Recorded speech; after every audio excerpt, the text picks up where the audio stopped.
Praise the lord. హల్లెలూయా. ప్రభువైన యేసుక్రీస్తు నామములో మీకు అందరికీ వందనాలు తెలియజేస్తుంటున్నాను. ప్రభువైన యేసుక్రీస్తు మిమ్మల్ని దీవించి ఆశీర్వదించును గాక. సహోదరి సహోదరులారా, ఈ సమయమందు మరి ఒక చిన్న వాక్యాన్ని మీకు చెప్పాలనే ఆశతో మరి మీ ముందరకు వస్తుంటున్నాను. అదేంటంటే ఎఫెసీ పత్రిక 5వ అధ్యాయము 15వ వచనంలో, దినములు చెడ్డవి గనుక సమయం పోనీయక సద్వినియోగం చేసుకొనొచ్చు ఉండాలని దేవుని వాక్యం మనకు స్పష్టంగా తెలియజేస్తుంది. అయితే సహోదరి సహోదరులారా, మరి దినములు చెడ్డవిగా మారిపోతుంటున్నాయి. 2020 సంవత్సరం నాటి నుండి ఈ 2025 సంవత్సరం వరకు మనం చూసినట్లయితే ఎంతో భయంకరమైన దినాలు మనం చూస్తుంటున్నాం.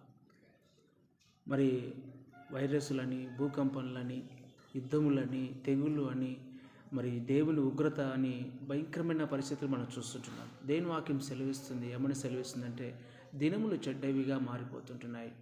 దినములు చెడ్డవి కనుక సమయం పోనీక సద్వినియోగం చేసుకోమని చెప్తుంది.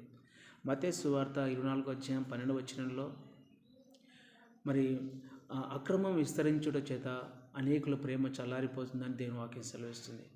కాబట్టి ఈ అంత్య దినములో, భయంకరమైన దినములలో మనుషుల ప్రేమ కూడా తగ్గిపోతున్నట్లుగా మనం చూస్తుంటున్నాం. ఒకరినొకరు ప్రేమించుకోలేని పరిస్థితుల్లో మనం ఉంటున్నాం. మరి ఎందుకు ఈ విధంగా జరుగుతుంది అని అంటే, దినములు చెడ్డవి. ఎందుకు దినములు చెడ్డవి అయిపోతున్నాయంటే, ప్రభువైన యేసుక్రీస్తు రాకడ చాలా సమీపంగా ఉందని మీకు తెలియజేస్తుంటున్నాను. ఎందుకంటే మరి ఈ ప్రపంచంలో ఏది కూడా దేవుని వాక్యము చెప్పినట్లు ఏది కూడా జరగదు. దేవుని వాక్యం ఏం చెప్తుందో అదే జరుగుతుంది. కాబట్టి మరి ఇప్పుడున్న ప్రస్తుత పరిస్థితుల్లో ప్రపంచం యావత్తు మనం చూసినట్లయితే ఎక్కడ చూసినా కూడా మరి సంతోషం లేదు, సమాధానం లేదు. మరి చిన్న చిన్న పిల్లలు చెడిపోవడము, చిన్న చిన్న పిల్లలు మరి పాపానికి బానిసలు అవ్వడం మనం చూస్తుంటున్నాం. ఇలాగ జరుగుతుండడం కారణం ఏంటంటే, 2 తిమోతి పత్రిక 3వ అధ్యాయం 1వ వచనంలో, మరి అంత్య దినములో అపాయకరమైన కాలంలో వస్తాయని దేవుని వాక్యం సెలవిస్తుంది. అంత్య దినములో అపాయకరమైన కాలంలో వచ్చునని దేవుని వాక్యం స్పష్టంగా మనకు తెలియజేస్తుంది. కాబట్టి సహోదరి సహోదరులారా, మరి అంత్య దినములో అపాయకరమైన దినములు వస్తుంటున్నాయి. ఎందుకు మరి ఇవన్నీ జరుగుతున్నాయంటే, ప్రభువైన యేసుక్రీస్తు రాకడ చాలా సమీపంగా ఉంది. మత్తయి సువార్త 24వ అధ్యాయంలో మనం చూస్తానంటే, మరి అనేకుల ప్రేమ చలారిపోవడము, అంత్య దినములో అపాయకరమైన కాలం రావడం, ఇవన్నీ కూడా యేసుక్రీస్తు రాకడ ముందు జరగబోయే సంఘటనలు ఇవన్నీ కూడా. కాబట్టి ఈ యొక్క చివరి దినాల్లో, మరి చెడు దినములలో మనమందరం కూడా చేయవలసింది ఏంటంటే, మరి మన రక్షణ మనం కాపాడుకోవాలి. యేసుక్రీస్తు శిలువ యొక్క రక్తం ద్వారా కడగబడిన ప్రతి ఒక్కరు కూడా మీ యొక్క ఆత్మీయ జీవితాన్ని మీరు కాపాడుకోవాలి, పరిశుద్ధంగా కాపాడుకోవాలి, మరి వెలుగు సంబంధుల వల్ల జీవించాలి అనే విషయాన్ని మీరు ఎప్పుడు కూడా మర్చిపోవద్దు. ప్రార్థన పూర్వకంగా జీవించండి.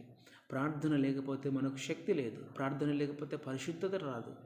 కాబట్టి దేవునితో మనము సహవాసం చేస్తూ, యేసుక్రీస్తుతో మనం సహవాసం చేస్తూ, ఆయన పరిశుద్ధతను పొందుకొనుచు ఈ దుర్దినములలో, ఈ అపాయకరమైన దినములలో, ఈ యొక్క చెడు దినములలో మనం అందరం కూడా వెలుగు సంబంధుల వల్ల జీవించి మరి ఆ పరిశుద్ధాత్మని ద్వారా మనం నడుచుకుంటూ ముందు సాగాలి.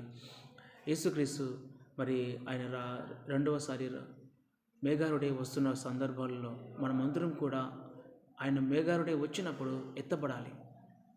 అలా ఎత్తపడినప్పుడు మరి యుగయుగాలు కూడా యేసు ప్రభుత్వం మనం ఉండగలుగుతాం.